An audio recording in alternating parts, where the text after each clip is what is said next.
Hey guys, hello everyone. Today we will discuss inverse trigonometric function. Inverse trigonometric function is based on function.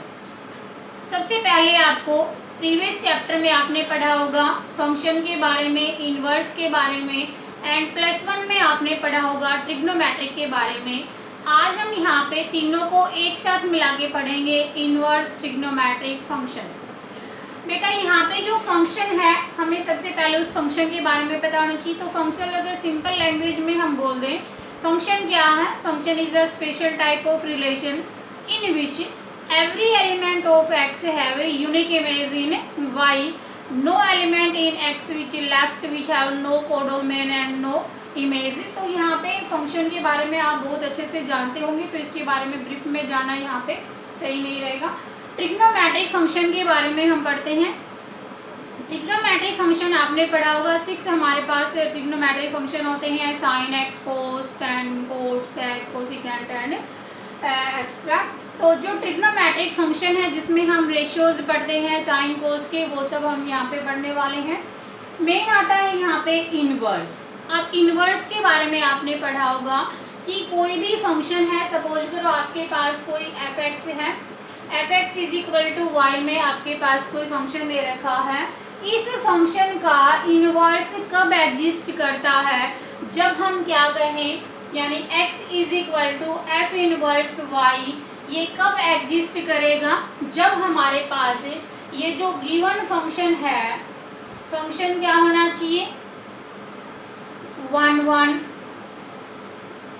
और दूसरा क्या होना चाहिए on 2। ठीक है, फंक्शन हमारे पास जब क्या होगा 1 1 होगा एंड ऑन 2 होगा, ये दोनों कंडीशन जब सेटिस्फाई होंगी तब हम दिए गए फंक्शन का क्या फाइंड आउट कर सकते हैं यहाँ पे इनवर्स। तो सबसे पहले हमें इस बात के ऊपर फोकस करना है कि फंक्शन का इनवर्स कब एग्जिस्ट करेगा। Inverse of a function is exist when function is, अच्छा 1 1 का जो दूसरा नेम है बेटा उसको हम क्या बोलते हैं इंजेक्टिव, एंड ऑन 2 को हम क्या बोलते हैं सरजेक्टिव, एंड दोनों को मिला के हम क्या बोलते हैं बाइजेक्टिव। क्या बोलते हो बाइजेक्टिव। तो यानी अगर सिंपल हम क्या कह दें, inverse of a function is exist when function is bijective. हमारा फंक्शन क्या होगा बाइजेक्टिव होगा, तभी उस फंक्शन का क्या एग्जिस्ट करेगा इनवर्स एग्जिस्ट करेगा। ठीक है, तो बाइजेक्टिव हमें पता होना चाहिए। बाइजेक्टिव के लिए हमें क्या पता होना चाहिए कि 1 1 फंक्शन होना चाहिए और साथ में ऑन 2 फंक्शन होना चाहिए। अब बात आती है कि 1 1 कौन सा होगा एंड ऑन 2 कौन सा होगा। ठीक है, 1 1 यानी हर एक के पास उसकी खुद की इमेज होनी चाहिए। तो यानी अगर आपके पास x में कोई भी एलिमेंट है तो यहाँ जितने भी एलिमेंट आपने रखे हैं बेटा,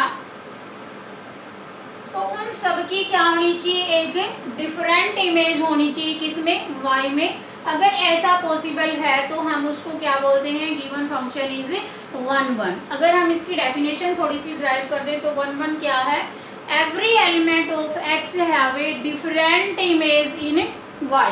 x के जितने भी एलिमेंट होंगे उनकी क्या होनी चाहिए यहाँ पे डिफरेंट इमेज होनी चाहिए y के अंदर, देन गिवन फंक्शन इज 1 1। ठीक है, ऑन 2 फंक्शन की अगर हम बात करें देन ऑन 2 फंक्शन क्या होगा, यहाँ से अगर हम देखें बेटा तो y के अंदर जितने भी एलिमेंट्स हैं उन सब की क्या होनी चाहिए यहाँ पे at least 1 pre image in x। y has every element have a at least 1 pre image in x।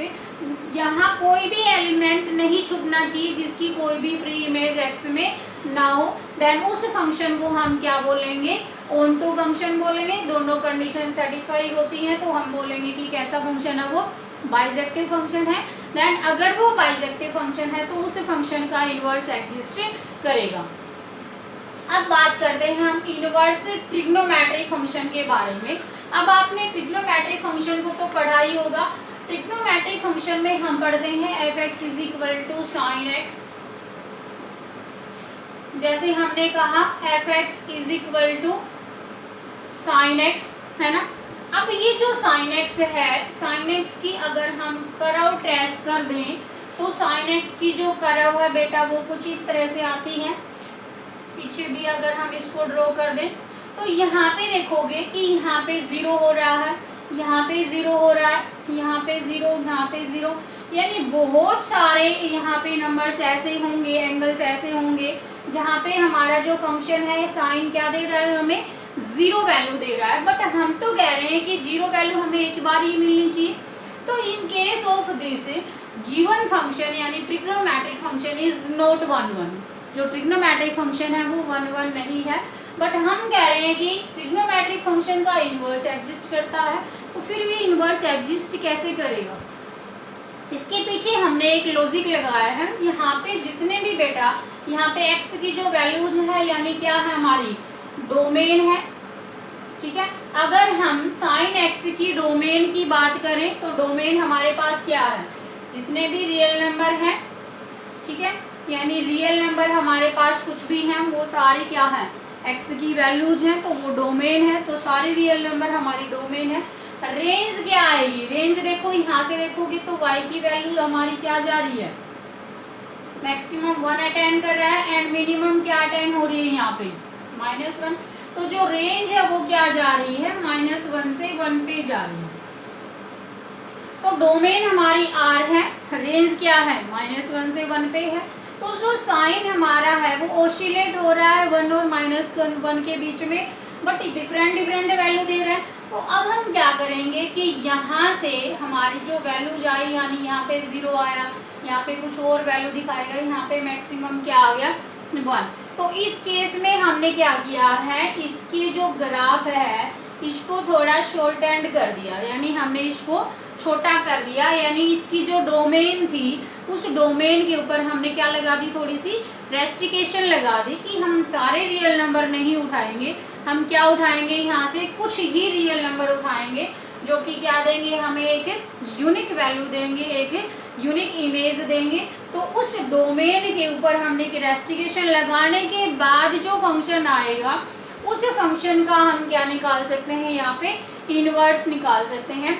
तो यहाँ से यहाँ तक देखोगे, जैसे ये वाला फंक्शन यहाँ देखोगे तो बेटा इस वाले फंक्शन में आपको क्या नजर आएंगी, ये डिफरेंट वैल्यू नजर आएंगी। यहाँ से देखोगे तो ठीक है, ये हमें अलग अलग वैल्यूज देगा। अब अलग अलग वैल्यूज कहाँ से स्टार्ट होंगे, देखो नेगेटिव में अगर हम यहाँ देखेंगे तो यहाँ क्या आ गया, पाई के ऊपर क्या दे रहा है, ये 0 दे रहा है। यहाँ देखोगे तो मैक्सिमम रिजल्ट हमारा क्या आ रहा है, π/2 के ऊपर ये 1 देता है। यहाँ देखोगे तो नेगेटिव में -1 कहाँ देता है, ये π/2 नेगेटिव में। तो इसकी जो डोमेन है उस डोमेन को हमने क्या बोला कि -π/2 से अगर π/2 जाएंगे इस वाले इंटरवल में अगर हम देखेंगे तो यहाँ जो वैल्यूज आएगी वो क्या है, हमारी डोमेन। तो यहाँ से जो डोमेन आएगी वो क्या आएगी, π/2 से π/2 और रेंज क्या आएगी, -1 से 1, ठीक है। अब ये तो किसकी आई, हमने फंक्शन की डोमेन को यानी साइन और कोस कोट टेन सबकी डोमेन को हमने क्या कर दिया, उसके ऊपर कुछ रेस्ट्रिक्शन लगा दी। रेस्ट्रिक्शन लगाने के बाद ये हमारे फंक्शन की डोमेन और रेंज बोली है। बट हमें तो क्या चाहिए, यहाँ से यूनिवर्स चाहिए। अब अगर आपके पास फंक्शन डिफाइन है x से y पे, then g is another function which is the inverse of f, ठीक है। तो g क्या है हमारा, y to x है, क्योंकि ये फंक्शन का क्या कर रहा है, उल्टा काम कर रहा है। तो यानी जो इसकी डोमेन थी वो तो क्या बन गई यहाँ पे रेंज, और इसकी जो रेंज थी वो क्या बन गई, g की डोमेन, ठीक है। तो ये फंक्शन क्या हो गया, g inverse is equal to f, ठीक है। g क्या है, इनवर्स ऑफ f है। तो यहाँ पे inverse of f in case of sine cos tan coat, वहाँ पे पूरा जो फंक्शन दे रखा होगा वहाँ पे हम इनवर्स नहीं निकाल सकते, बट जो इन्वर्स निकालेंगे वो कहाँ निकालेंगे, उनकी रेस्ट्रिकेटेड डोमेन के ऊपर निकालेंगे कि हमने उसकी डोमेन को क्या कर दिया, थोड़ा सा रेस्ट्रिकेट कर दिया। सिमिलरली अगर हम साइन कोस का ग्राफ देखेंगे तो क्या आएगा, तो अगर हम यहाँ से हमारा g फंक्शन बना देंगे तो g क्या आएगा, देखो -1 से 1 दैट इज -π/2 to π/2। ठीक है, ये हमारे पास क्या आ गया, अब -1 से 1 क्या बन गई इसकी डोमेन, एंड -π/2 से π/2 क्या होगी इसकी रेंज। तो फंक्शन हमारे पास क्या था, साइन इनवर्स x था। तो यहाँ हम क्या कह देंगे कि जो x होगा वो क्या रहेगा, जो g फंक्शन है या gx अगर हम बोल दें तो क्या आ जाएगा, साइन इनवर्स x। ठीक है, क्या बन जाएगा ये, साइन इनवर्स x। तो जो इनवर्स फंक्शन है उनको हम कैसे डिनोट करेंगे, साइन इनवर्स x में cos inverse x, tan inverse x, cot inverse x, sec inverse x and cosecant inverse x। इस तरह से हम इनके इनवर्स को डिफाइन करेंगे। अब देखो एक बात और क्लियर कर देती हूँ मैं यहाँ पे, जैसे बेटा आपने क्या लिखा, साइन इनवर्स x, और कई बार लिखा होता है क्या, साइन x इनवर्स। ठीक है, इसमें और इसमें दोनों में क्या फर्क है, कई बार हम इनवर्स का मतलब क्या समझ लेते हैं, sine inverse x that is equal to 1/sin x। ठीक है, इसका ये मतलब कभी नहीं होता, यानी sine inverse x is not equal to 1/sin x। ये जो साइन इनवर्स है ये इस फंक्शन का उल्टा हो रहा है, ना कि ये इसका रेसिप्रोकल है। रेसिप्रोकल नहीं, क्या हो रहा है, इसका फंक्शन ही रिवर्स हो रहा है, यानी जो डोमेन थी वो किसका काम करेगी यहाँ पे, रेंज का, और जो रेंज थी वो किसका काम करेगी यहाँ पे, डोमेन का। एक बार मैं आपको sign x cos x x सबकी डोमेन और रेंज की यहाँ पे ब्रीफ लिख देती हूँ सबका। तो ये आपके पास है function sine x cos x tan x cot x sec x cosecant x, ये सब की डोमेन है, ये सब की रेंज है। अब रेंज के आगे मैंने बोला क्या है, पीवीबी। पीवीबी क्या है, प्रिंसिपल वैल्यू ब्रांच। क्या है,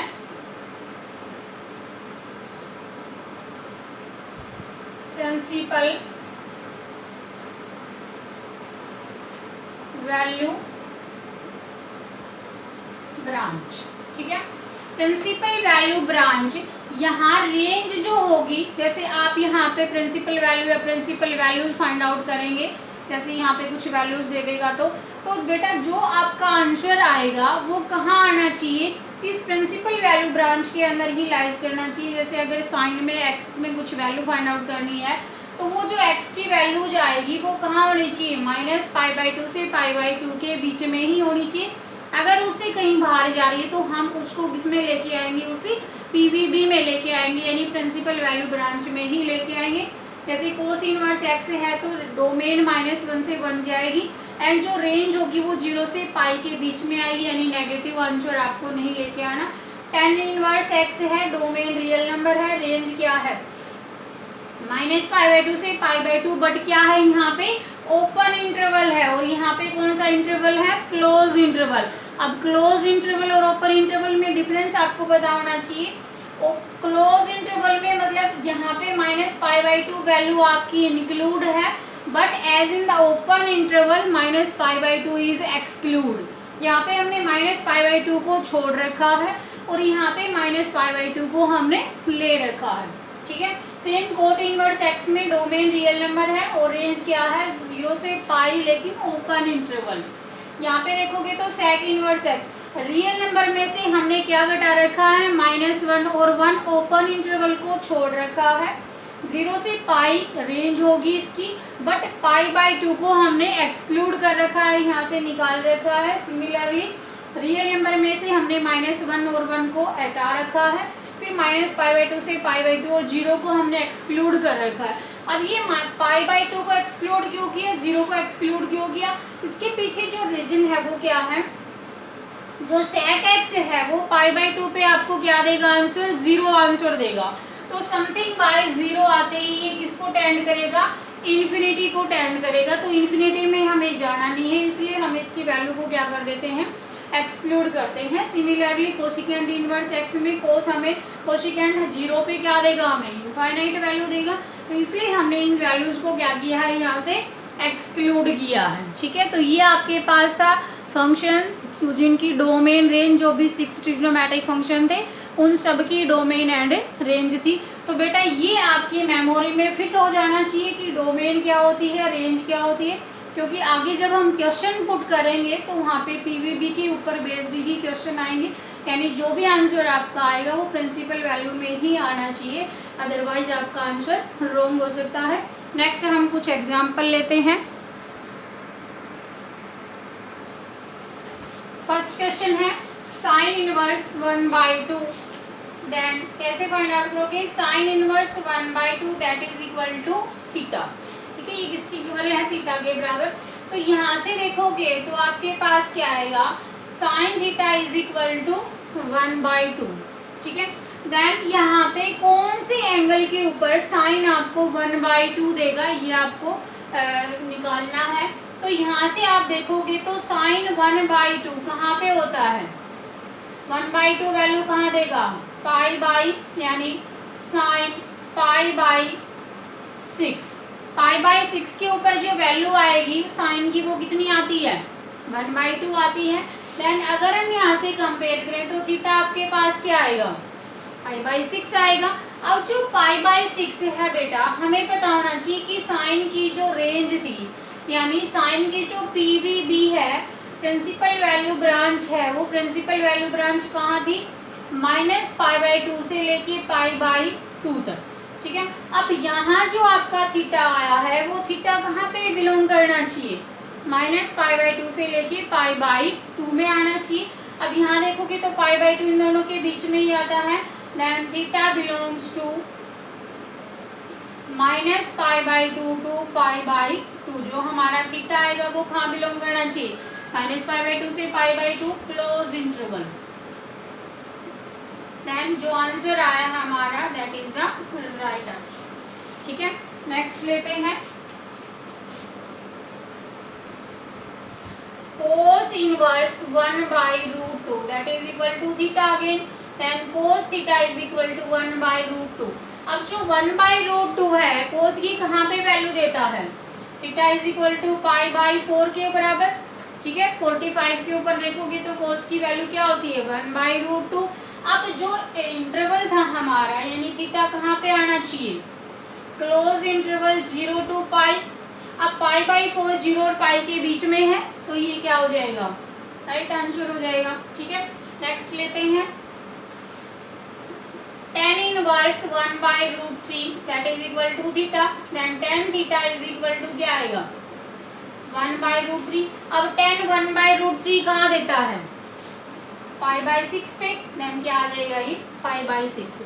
अब जो हमारी वैल्यू थी tan की जो रेंज थी वो क्या थी, जो हमारे पास थीटा था, थीटा कहाँ बिलोंग करेगा, -π/2 से π/2, और क्या था, ये ओपन इंटरवल था। सो ये थीटा इन दोनों के बीच में लाइज करता है। नेक्स्ट लेते हैं sec inverse 2/√3 that is equal to theta, then sec theta is equal to 2/√3, और sec 2/√3 कहाँ वैल्यू देता है, थीटा इज इक्वल टू 5/6 पे आएगा। ठीक है, और इसकी जो रेंज थी, sec की जो रेंज थी, sec की रेंज कहाँ से कहाँ तक थी, 0 से पाई क्लोज इंटरवल था ये, और हमने किसको एक्सक्लूड कर रखा था, π/2 को। ठीक है, अब π/2 तो ये है नहीं, क्या है ये, π/6 है, तो यही राइट आंसर हो जाएगा। नेक्स्ट देखोगे तो cot inverse √3 that is equal to theta, then cot theta is equal to क्या आ जाएगा, √3। अब कोट √3 कहाँ पे देगा value, theta is equal to ऐसे π/6 ही आएगा। ठीक है, ये भी इसकी रेंज में ही है। नेक्स्ट देखोगे तो यहाँ से क्या आया, कोसिकेंट इनवर्स 2, अब that is equal to theta, then cosecant theta is equal to 2। अब ये 2 वैल्यू कहाँ देगा, π/6 पे देगा, थीटा इज इक्वल टू क्या आएगा, π/6। नेक्स्ट देखोगे तो साइन इनवर्स -1। अब साइन इनवर्स नेगेटिव है, साइन इनवर्स नेगेटिव कहाँ होगा, -π/2 पे, that is theta. Then sine theta is equal to -1। अब -1 वैल्यू कहाँ देगा ये, थीटा कहाँ पे, π/2 पे, -π/2 पे, ठीक है। तो आंसर क्या आ जाएगा, -π/2, क्योंकि यहाँ से देखोगे तो -π/2 हमारी रेंज में है। Theta lies between close interval -π/2 to π/2, ठीक है। बहुत ही आसान क्वेश्चन है। नेक्स्ट है आपके पास cos inverse -1/2 that is equal to theta, then cos theta is equal to -1/2। अब देखो कोस नेगेटिव है ना, तो यहाँ से देखोगे this is first quadrant, this is second quadrant, this is third and this is fourth, ठीक है। अब जो कोस है हमारे पास वो कहाँ है, 0 से पाई, यानी या तो फर्स्ट में हो सकता है क्वाड्रेंट में या सेकंड वाले क्वाड्रेंट में हो सकता है।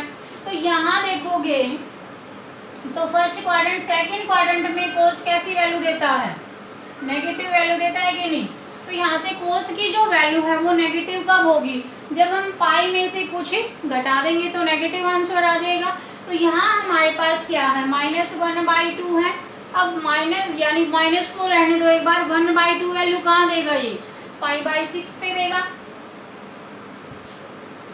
थीटा हमारा क्या आना चाहिए, वैसे तो π/6 पे देगा ये 1/2 वैल्यू, बट ये नेगेटिव होने की वजह से हमारा जो आंसर आएगा वो क्या आना चाहिए, सॉरी π/3 पे देगा। 1/2 वैल्यू कहाँ देगा ये, π/3 पे। थीटा क्या होना चाहिए, π/3। अब सेकंड क्वाड्रेंट में है तो हम क्या करेंगे, पाई में से कुछ घटाएंगे तभी तो हमारा नेगेटिव आएगा। तो क्या आंसर आएगा यहाँ से 2π/3। तो अब जो थीटा आया हमारा वो क्या आया, 2π/3 and 2π/3 that is belongs to 0 to π, ठीक है, 0 to π के बीच में आएगा। ऐसे ही tan क्या दे रखा है, नेगेटिव, tan इनवर्स -√3, ठीक है। अब that is equal to theta, अब tan क्या आएगा, tan theta is equal to -√3, ठीक है। और tan में जो रेंज देखी थी हमने वो -π/2 से π/2 पे ही देखी थी, तो थीटा हमारा क्या हो जाएगा, -π/3, ठीक है। नेक्स्ट यहाँ से देखोगे तो कोसिकेंट इनवर्स है -2 और cosecant inverse -2 that is equal to theta, then cosecant theta is equal to क्या है, -2 और -2 वैल्यू कहाँ देगा, π/6 पे, तो क्या हो जाएगा -π/6। नेक्स्ट देखोगे तो tan इनवर्स -1, tan इनवर्स -1 कहाँ देगा, -π/2, क्योंकि जो रेंज है आपके पास वो रेंज क्या है, तो क्या आ जाएगा ये, theta is equal to -π/4 and this is, ये आपको खुद करना है, आपके लिए क्वेश्चन है, क्या आएगा यहाँ से 2π/3, ये आंसर आ जाएगा, ठीक है। तो आज के लिए इस वीडियो में इतना ही, नेक्स्ट वीडियो हम नेक्स्ट लेके आएंगे। Thank you.